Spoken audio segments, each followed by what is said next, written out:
Hey guys, welcome back to the latest episode of the Growing a Dental Practice podcast. I am your host, Mike Kennan from Patient Boost. In today's episode, I'm joined by Gary Lincoln, Group Director of TXM Group. TXM Group are specialists in recruitment and consultancy solutions across the engineering, technology, and healthcare sectors. Welcome to the show, Gary. Thanks for joining me today. How are you?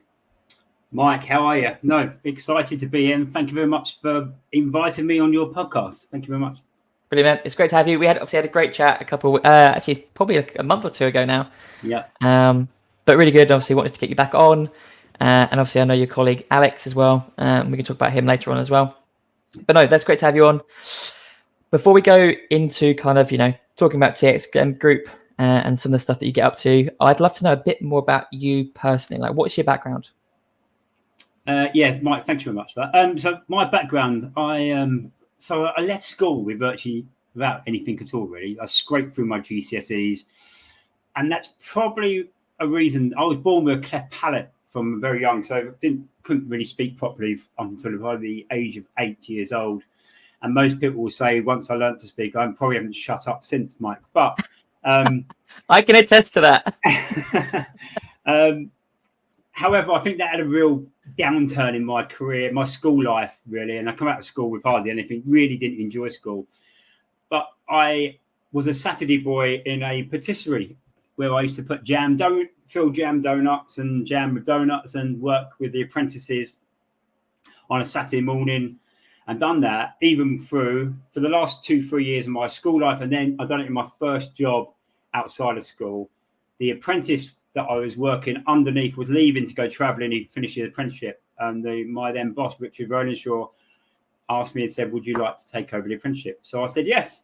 So I embarked on a 4-year apprenticeship as a pastry chef, a patisserie and baker. So I've done 2 days a week at Hendon College, and 1 night a week at Hendon College as well, to learn cake decorating and design. So that was amazing. I'm so hungry. I'm so hungry right now. Yeah. So I've done that for about 10-12 years, Mike. And I used to literally really love the job. We used to work some stupid serious hours. We're talking like 7 days a week, 12, 14, 15 hours a day, especially in the peak times. But the hours didn't really grate on you because I actually really thoroughly enjoyed the job. But we got to a time when, towards the tenure of my being a pastry chef, when the likes of Tesco's and Sainsbury's and all these big supermarkets were coming in, and they were sort of working on the model of stack them high and sort of sell them cheap model. And we generally couldn't compete with it.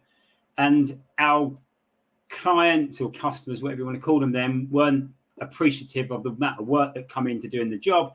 And it became more and more tenuous. So I decided that as my time was coming to an end, the love would come out of it. I need to pursue another career path.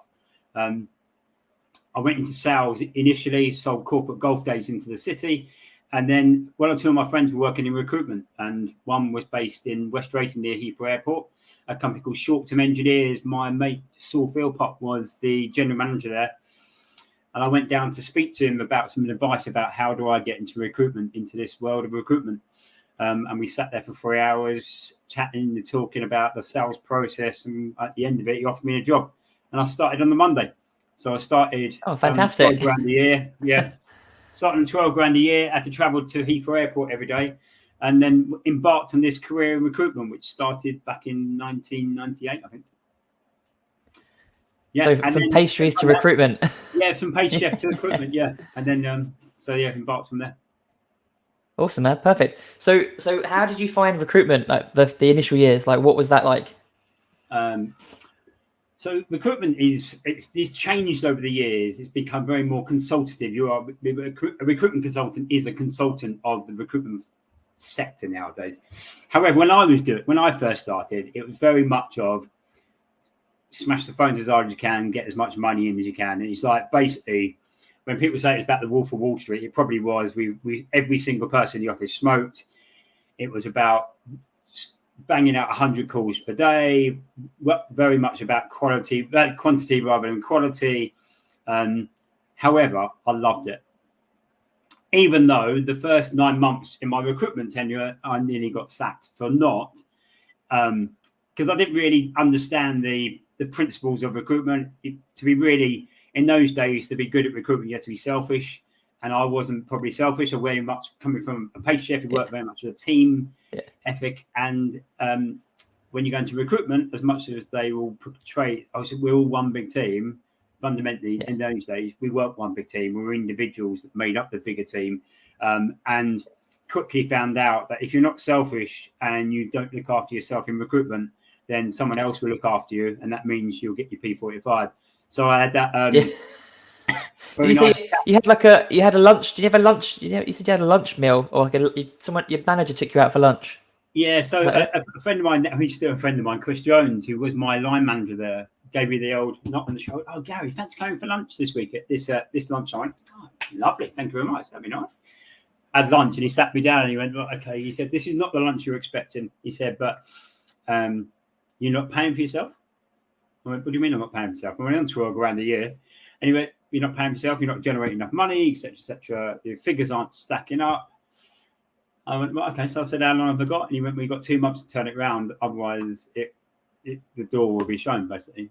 And so I turned very quickly into this very team-orientated, driven person into a selfish recruiter, and turned it around within 2-3 months, turned it around. And then that was the hiatus, and then end up progressing through short term, end up being a divisional manager for the rail department there. After I stayed there for 10 years. So the first 9 months were very tenuous, a very hard lesson in what was expected of you as a recruiter in those days. But I must have done something right, because I stayed there for 10 years. Mike. That's awesome, man. So you obviously turned it around. It was your recruitment career could have been curtailed after 9 months or 11 months. You turned it around, spent 10 years there. What triggered the next phase? Like, so, how did sort of TXM come about? Yeah, so I left short term, a bit like I left being a pastry chef. I thought I was coming to an end of it, if I'm honest. And I hadn't been noticing it short term with no plan B. I didn't know what I wanted to do after. I just knew I didn't want to do that at that particular time. Yeah. So I hadn't been noticing, and then took about a month out to lick my wounds and decide what I wanted to do. So I decided I'm going to do it on my own. That's it. I didn't like recruitment, but I'm sure it's easier on your own. So I set up a recruitment company on my own, and the name of it was Oak Hill Recruitment. So I thought really long and hard about that title, Mike, because I lived on Oak Hill Road and I was going to set up a recruitment company. So we set up Oak Hill Recruitment. I've done that probably for 6 to 8 months, if I'm right. I paid my bills and whatever, but I didn't really enjoy it, Mike, if I'm honest. I didn't enjoy working on my own in isolation. And bear in mind that time I was a lot younger than I am now. So that we're talking 16, 17 years ago. I was a lot younger then. I liked being around people. Not saying I don't like being around people then, but I didn't have the discipline I have now to work on my own. And I found it quite lonely, that you can't, there's only so many times you can pat yourself on the back and go, that's a great call, that was, Gary. And then you look around and no one's there giving you a round of applause. So at the same time, my then ex-colleague from short term, a guy called Kieran Gallimore, had also left short term, but had gone into a partnership with a gentleman called Lawrence Seward, who had an engineering business in Milton Keynes. And Lawrence and the team at Rail Solutions were backing Kieran with a concept which ultimately is now called TXM. So Kieran and I had ongoing lunches, and eventually Kieran said to me, look, come on, let's do this together. We've worked together previously. We can do it together. We can go harder, faster, etc., etc. Come and meet the team. So I went and met the team at TXM, met Lawrence, and met the 4 people that were in the business at the time, Simon, Keith and Paul and Kieran, and come away saying, right, okay, well, let's do it. So I rolled my little bit into their bigger bit. So we started that business with fundamentally 5 of us sitting around the desk in a borrowed office in Milton Keynes in June 2006. And we've grown that to now 300 staff across up and down the UK, Australia, in Perth, Sydney, and Melbourne. We've got a small offering in America, which is about to go into Germany and Canada as well. So, and we cover awesome, man. Engineering, technology, and healthcare. So they're our principles. Your main sectors. So obviously you started in engineering, because obviously that's where Yeah. You came from. Did that move into technology, or was healthcare the next kind of target? So healthcare was the next. So if I remember my son's right. So healthcare was the next. So our business is built fundamentally on people, Mike. It's about our roots are we meet someone who's got a vision, an idea, and the energy and the appetite to do something on their own. However, they're a bit like myself, did truly want to do it on their own. It's a bit lonely. And actually, people like being around people, like support function. So we built a support function around people, basically. That's finance, HR, credit control part. And with our knowledge and expertise, it gives people a vehicle to live their expectation and live their vision, really. And so that's what we do. So then healthcare, we were introduced to two, they were young lads then, Danny and Omar. Kira and I met them both in a pub. And they had a vision and aspirations to be their own boss. And then so we gave them the vehicle. We done that for 2 years. And then after 2 years, we brought in a lady called Jo Nicholas. Jo Nicholas was far more experienced, worked for some of the big medical recruitment companies, and she brought the next layer of expertise into that environment. So she then took the business on to the next level where it is today. And fundamentally, Danny's now become the MD of that business. He's now learnt from Jo, come through the ranks. He's now got the job that he always wanted, but probably wasn't ready. And now he's ready to take on that mantle. Fantastic. So obviously, TXM, obviously well established in the healthcare industry for recruitment. Obviously, this year you've pushed into dentistry. What was it about dentistry that made you go in that direction? What are the challenges facing sort of dentists and dental practices right now that meant that it was the right time for you guys? Yeah. So TXM Healthcare, we found that probably 10 years ago now. So as I just said, it started by 2 people with an idea. We've grown that to 60 people, 60 employees, colleagues, like we like to call them, across 3 offices. And it now turns over circa 45 million pound a year. Okay. So we take the principles of how we start our businesses about meeting people. So I met through other conversation, the MD of FMC, Craig Welling, at the event. I got talking to him about the work that TXM Healthcare is doing, some of the good stuff we're doing about supporting the NHS and private practices with doctors and nurses and other care sectors. And quickly started to realise the synergies between doctors and nurses and the dental industry. Very much compliance driven, people driven, and candidate driven.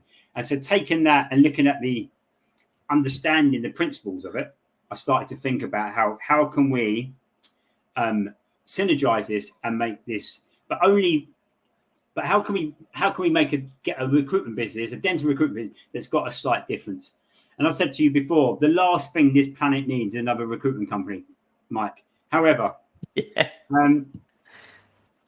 we're trying to do things slightly different, and it's not going to happen overnight.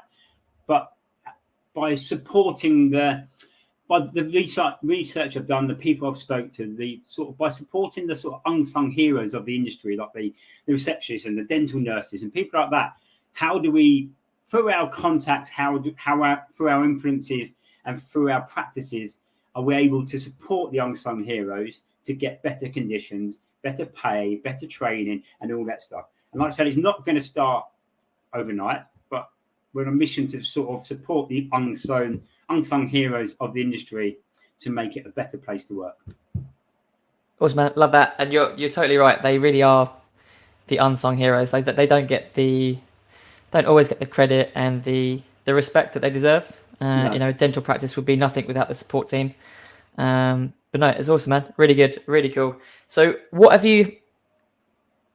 And when I obviously we're a marketing agency. When we talk to clients and we ask them, or potential clients, when we ask them, what's your biggest problem right now? They more or less will all say staffing.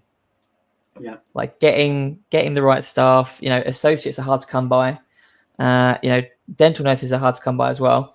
What's been driving that? From your side, what's causing those issues? Yeah. So And I can only say from the homework I've done and the people we've been speaking to, Alex, who you've met, who Alex has been speaking to. So stats show that around 2,000 dentists left the industry or left the UK dentistry market during and after the pandemic. And they've left because of the demands that is put upon them through probably outdated practices, really.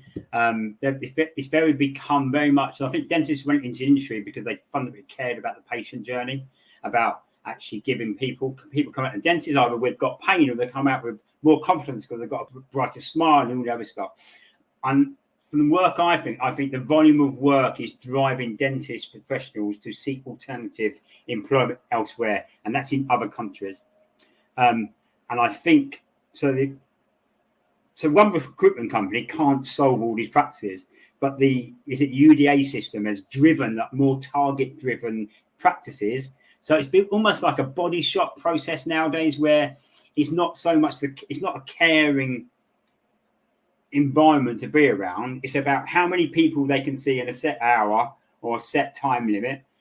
And the NHS has been driven that way. I mean, we can talk about the NHS all day long, but the NHS has been driven that way. You see that in GP practices, and I think the dentistry practice is going the same way.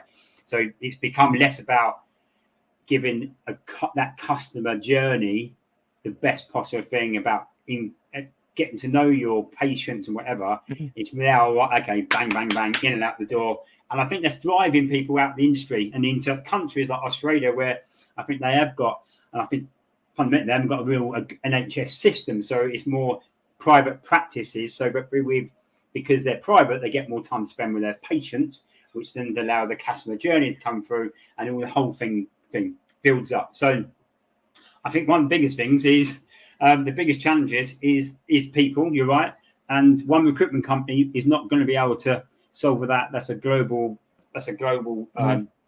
problem that the government has to try and solve. But however, it is. I think that's one of the fundamental difficulties in the industry. One of the big ones, yeah. Obviously, you've got Brexit, restricting immigration and visas. I think people have also been talking, the fact that people can work from home now. So, our unsung heroes, they might actually find they might find a better job, working from home.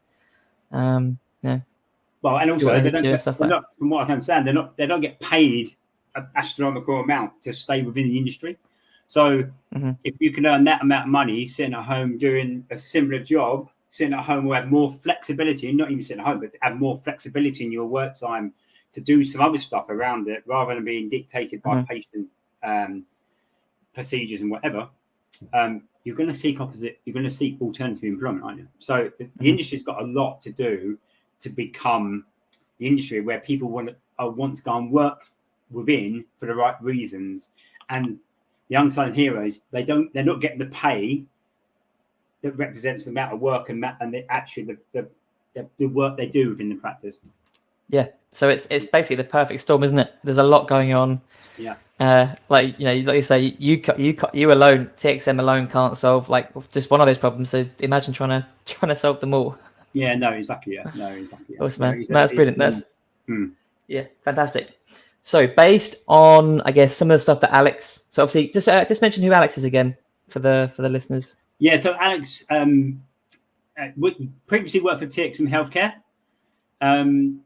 and then left and went off and worked for a dental recruitment company. So Danny has kept tabs with Alex. Alex ended up marrying a dentist.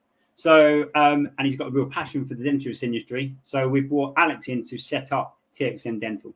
So fantastic. So he's got a real passion for the industry. Yeah. Obviously for his marriage as well, he's got a real passion for the industry, but he's actually a real passion to make good for the industry and do the best possible outcome as well. So he's a really good fellow. Awesome. That is really handy. The guy you bring in is also married to a dentist. That's perfect.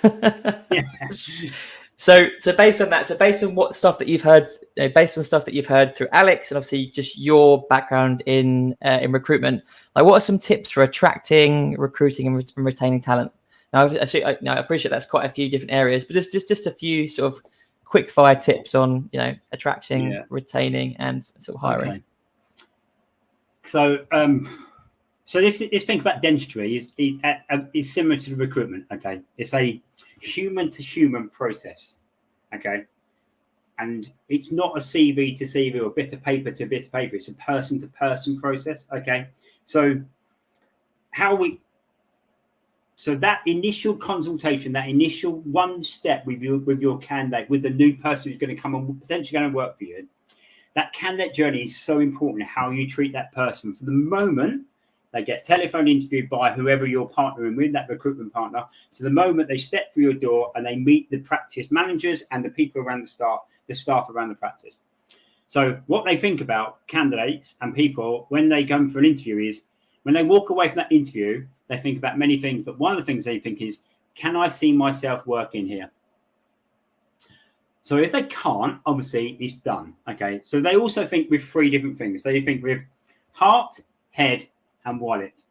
So does it make logical sense for me to work here? The other, obviously, the practice manager has the same thing as well. Does it make logical sense for me to hire that person? Okay. Then the heart. So is that person or is that practice aligned with my values? So have they got the trust? Have they got that human to human connection? Are they doing what they say they're doing on the website? And then there's the wallet, the return on investment. So hiring that person or me working there, is that return on my investment for my time and my experience and my knowledge? So think about those things when you're looking, one, at attracting people, but also how you're retaining your people as well. So is it making logical sense for these people to work here? And would I recommend my friends work here? And if the answer is no, then you need to look inside it yourself. Okay. Mm-hmm.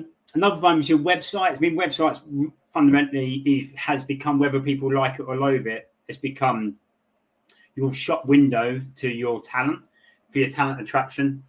And don't underestimate the work that a reputable company can do to actually enhance your talent acquisition platform, so that your shop window looks the best in your environment when you're trying to attract those people. And obviously work with a trusted recruiter, Mike, one that's going to give you valuable information, but also works in a consultative way. So they're not just there to get an invoice out of you. They work with in a consultative manner. So they're giving you advice, insights from what the industry are doing, how they're moving. That could be about how where money's moving, what people are doing, etc. But actually work with a reputable provider of people as well. Mm-hmm. But actually, you've got to get your shop window right as well, and also the back part as well, because there's no bet you can work with the best recruiter in the world, but if that recruiter gets the best candidate in the world, and they walk through your practice, and no one's aligned, everyone's talking behind each other's backs, you've got outdated practice manager processes and procedures, let's quickly see through it. So you do need to get your act together, really, to make it an easier process for everyone. Yeah, love it. So that leads me on to a great question, in the sense, like, why would someone choose to work with a recruiter over trying to do it themselves? Right. So one, it's our job. So I wouldn't try and pull my own teeth out, would I? So, so every single day we are talking to dentist, dental nurse, anyone associated with a dental practice, okay, across whole sphere of different practices, different people, different organizations, okay. So we get to know the insights of the whole industry. We also get to know what's happening and where the best talent is moving. So the best recruiters will find the people who are in the market, not on the market as well. So the ones in the market are in the jobs. They're the ones not looking, but they're the best. They're generally the better people, because they're the ones everyone wants. So how do we entice those people out of one organization into another organization? And the only way you can do that is by working in partnership with your recruitment company, because once they understand your drivers, your passion, your process, your procedures, etc., and then they can offer that back into that potential candidate into your practice. But you can only do that if you work with a reputable recruitment company. You haven't got time as a dentist practice manager or whatever to do that work, that groundwork in the background, as well as doing the job you've got to do, which, as we've already discussed, it's become more and more demanding. Yeah, absolutely. Yeah, it's one of those things, like you said, like you're a dentist, you own a practice, you shouldn't be, shouldn't always be doing the recruitment yourself. And even if you were doing it, that's a lot of time, your own time. When you're not seeing patients, sure, you want to be seeing your family and friends and relaxing. So the last thing you probably want to do is people think. There's more to it. There's more. There's I can pull teeth out with a pair of pliers, but that doesn't mean it's the right way to do it, is it? But exactly. There's more ways there's more ways to build websites. There's better ways to do recruitment. So, and if you're a plumber, if the sink goes wrong at home, I don't think I can do that. I might be able to look on YouTube. However, probably not going to do the best possible job I can, am I? So it's talk about that. Talk to the experts about doing the job that they do better. Yeah, absolutely, man. That's awesome. So there's some really good tips. Obviously, you handled that question very well. So just want to move on to, I guess, another part of kind of who you are and what you do. But you're really into developing people. Like that was really clear when we last spoke. So what is it about? Or actually, tell me more about your coaching or the mentoring side of things that you do, and then why that is so important to you. Yeah. So TXM sponsors an organisation called Women in Transport, and one of the programs we sponsor is the Advanced Mentoring Program. So Sonia Bryars, who's the Chief Executive of Women in Transport, Women in Transport is an organisation that empowers and encourages more women into the transport sector. Okay,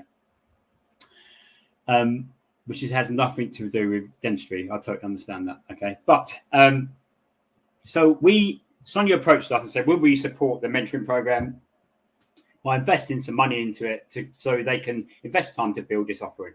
So I said, "Yes, of course we can." However, me thinking that actually, you know what, we could just throw some money at this and leave it and sort of put our badge on it and think we've done our great job. Or what we could do is I could put myself up to be a mentor.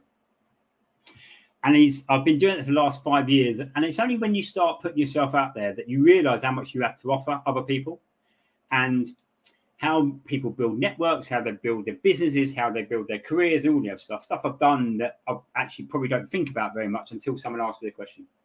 So during that mentoring program on the third session, I started thinking about how do I put more structure around these mentoring programs I'm doing.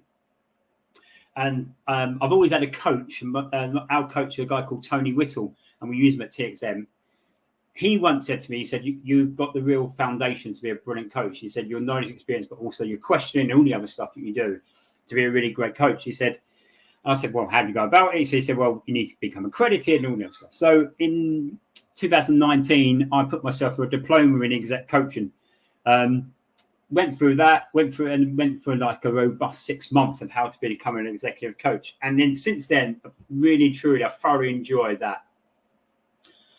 that how you can transfer that transformational part we can do just by asking the right questions in the right way. And actually about how I can use my knowledge and experience, but actually the question, I've become a better listener, I've become a better salesperson, I think I've become a better manager because of the coaching principles I use now throughout my day and also through my life. But I actually really enjoy seeing someone else grow and watch them take get that light bulb moment when they go, you know what, that's it. That's what I'm doing wrong, or that's the direction I'm going to go in, or that's it's all just coming together now. And I've seen some brilliant people I've worked with and some people at TXM who have grown massively over the last 3-4 years because of it's just through question, but they've done the hard work themselves. But actually, by putting the two together, it's brilliant to watch. I love it. Awesome, man. Sometimes you do need someone to sort of guide you to find clarity, isn't it? Like having that like you say, moment of like realization or whatever, and knowing because there's so many things you could be doing with your life that you just don't know which direction you should be going in. So having someone like yourself saying, right, blah blah blah, XYZ, like what's right for you, if you thought about this, can be really helpful. So I'm just kind of wondering, like, based on your experience of mentoring and coaching, like how would that benefit people within the practice? Like how would or why should a practice owner sort of invest in that for their team? Right. Okay. So if you talk about the talent attraction part, actually talk about retention, which is actually probably as important as attraction.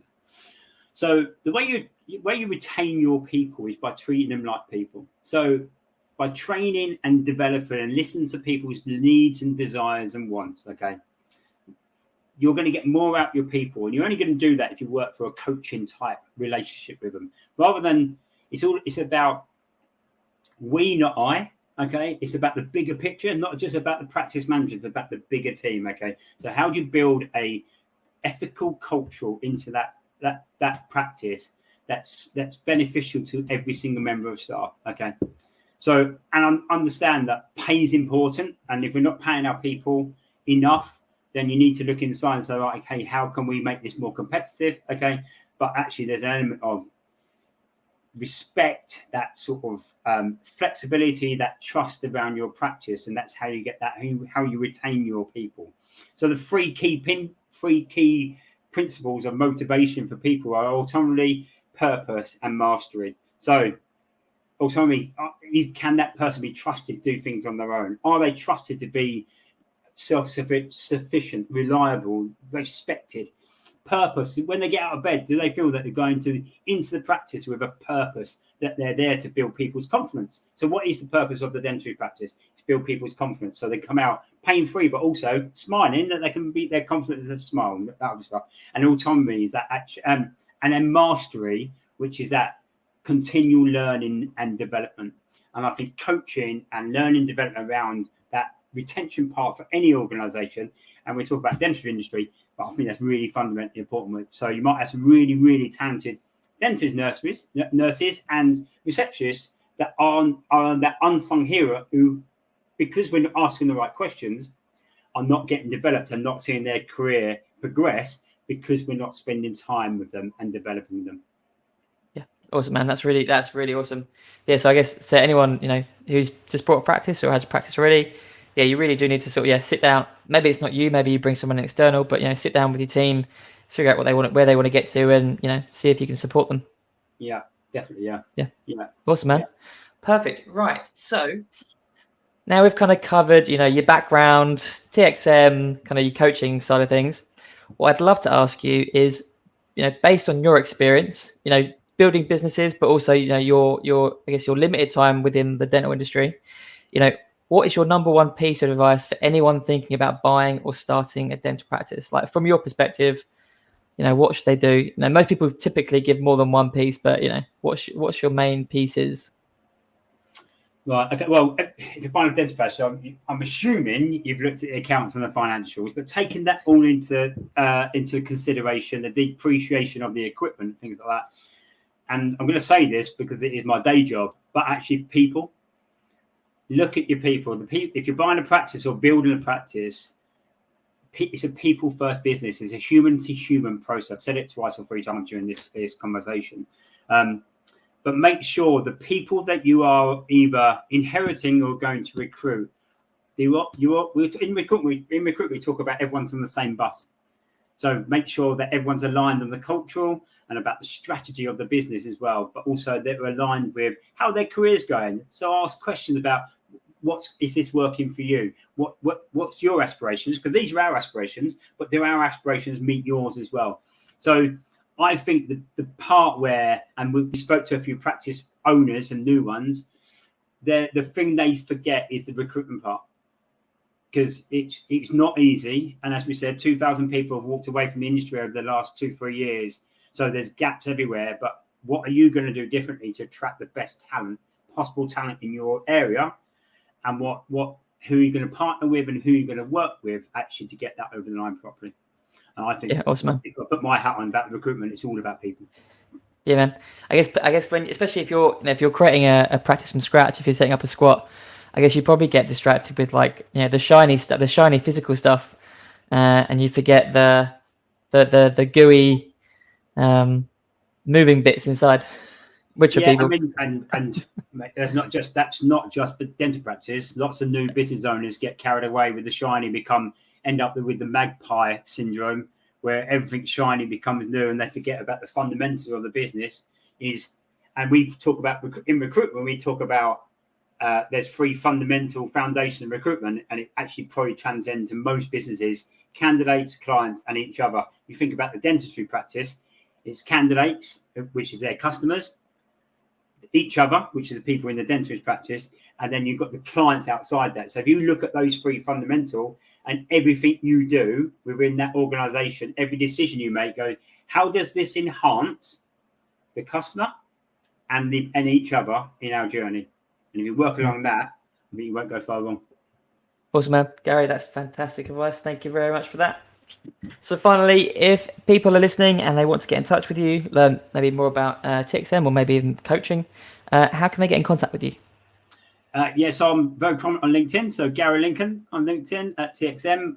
Email address is gary.lincoln@txmgroup.com, or I can get in contact with my mobile, which is 0797 663 0813. Awesome, man. I will include that in the show notes so people haven't got to try and like desperately write it down. But honestly, Gary, this has been fantastic. Thank you so much for your time today. Obviously, thoroughly enjoyed talking to you. But yeah, thank you for your time. No, thoroughly enjoyed it, Mike. Thank you for the invitation as well. Brilliant. Thank you.